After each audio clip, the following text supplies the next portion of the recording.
Hello and welcome back to Chapter 7, lecture number 50. So in the previous lecture, we changed a lot of things in the scene, like improving the grass, adding less nettles and calendine. We added the tall grass and imported an HERI. So what we're going to do in this lecture is adding atmosphere.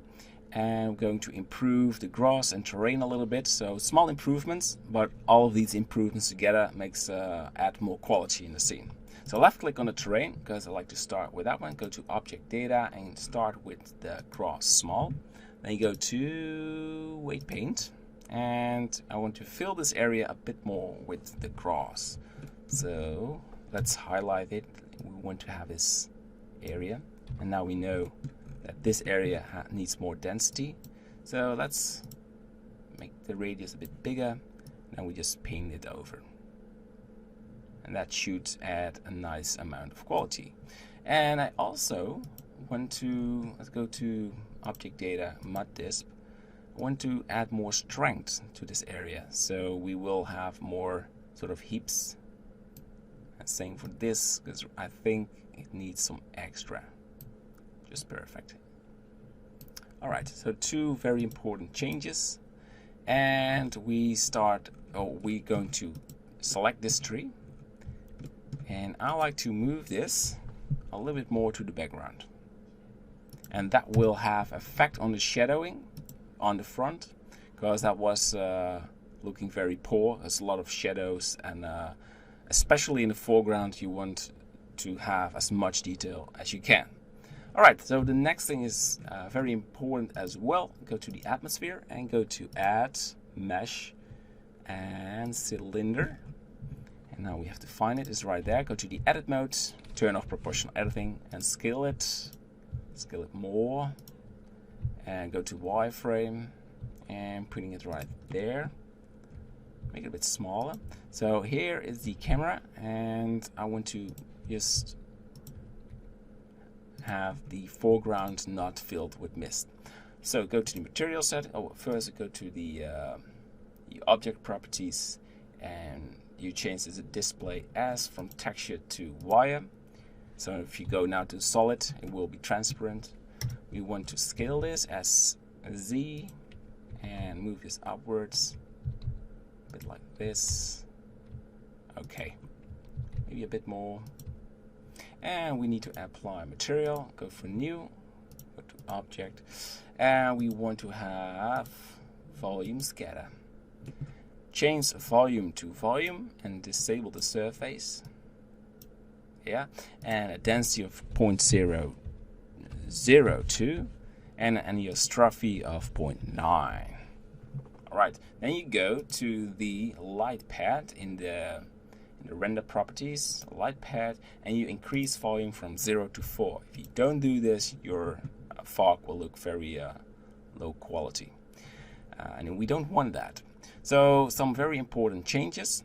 Another change is I want to take a close look at the building's weight layer, because right now we don't have it. So when you go to weight paint, it's just blue, but we have a mesh that is be able to add displacement. So the fastest way of doing this, go to object mode, is shift left click on one of the rooms what have the right settings, Control L, and you click on modifiers. So it's loading, and if we left click on the oh wow, it's using a display of 4 and a render of 2. So just wipe that. Very important. It's 5. It can be 4 and 0, just to speed up the viewport. And same for that one, 4 and 0.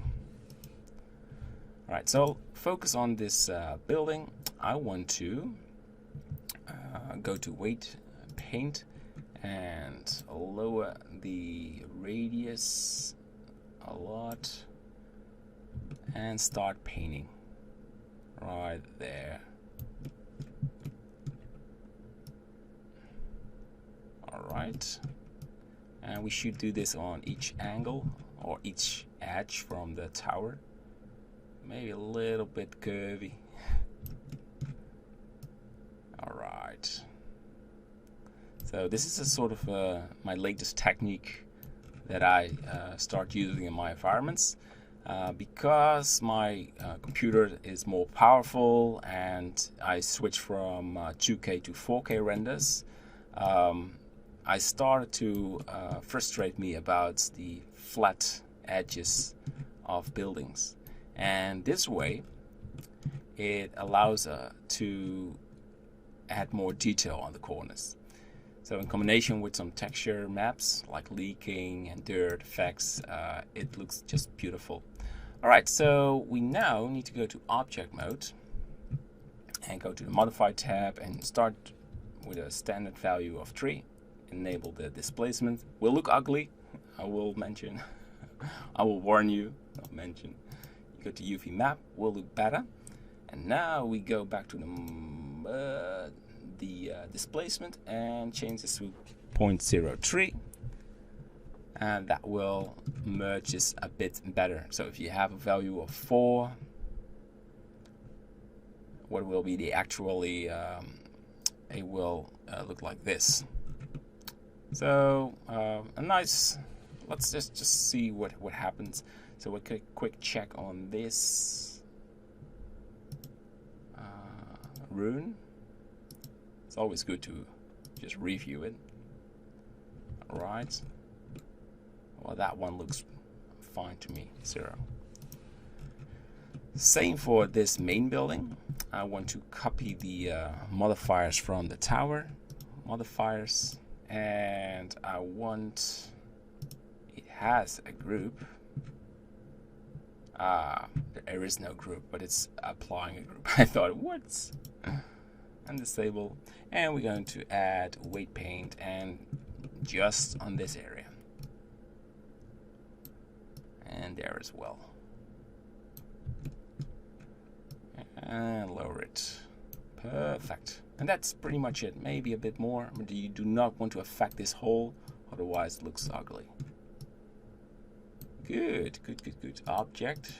And now, when we increase the viewport details and enabling the displacement,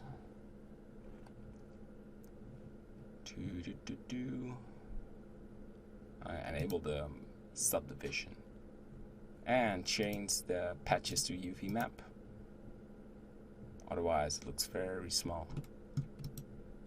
And we continue with more samples. That one looks good. So in the end, you use 4 viewport samples, so more quality. So you can do this with every object you want to change. So I start with these, so just lower the, just disable the viewport. Will be a little bit distracting otherwise. And just a quick check. So we move this tree more to the background. We made changes on the terrain. And we added displacement on the tower and a fog object. So I think it's time for a new render. So I hit F12, and when the render is done, we will do a quick review. All right, thanks for watching, and see you in the next lecture. All right, so we have a render output, and I really like where we're going. I moved the tree a little bit more to the background, and now we can see more sunlight casting on the grass.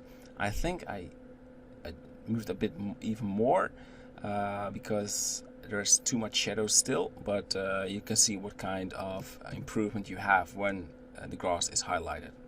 So what else to do? I want to let some ivy grow on the towers, on this one, on the broken walls, and the main towers, the cylindrical towers. And I want to add sort of ornamental part on these small roofs, and there needs to be a reed on this border of the terrain. So a little bit more on the front, and there I want to add some leaves on the water and on the ground of the bottom of the lake. So still a lot of things to do. What are we getting there? look what we've created. A beautiful scene, right? So see you in the next lecture, and thanks for watching. Bye-bye.